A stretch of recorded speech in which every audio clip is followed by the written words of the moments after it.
Olha, eu vou falar uma coisa pra vocês. Quando eu recebo uma mensagem no WhatsApp ou um bilhete de uma mãe toda grosseira, né, um bilhete horroroso, assim, primeiro eu penso o seguinte: será que aquilo lá é realmente o que aconteceu? Eu tenho realmente culpa daquilo? Eu fiz alguma coisa errado para justificar aquela grosseria? Primeiro eu faço uma análise.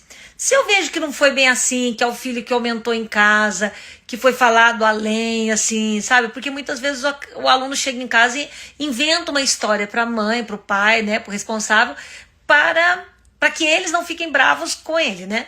Então, primeiro eu tento fazer essa análise. Se é minha culpa, ok, desculpa, escrevo lá que pisei na bola, tal. E às vezes também a gente tem que pensar que a pessoa dá aquilo que tem. Às vezes a pessoa é grosseira. Às vezes aquilo, né, às vezes aconteceu alguma coisa com ela e ela descontou em você. Então você tem que acalmar. Depois você chama a pessoa e conversa com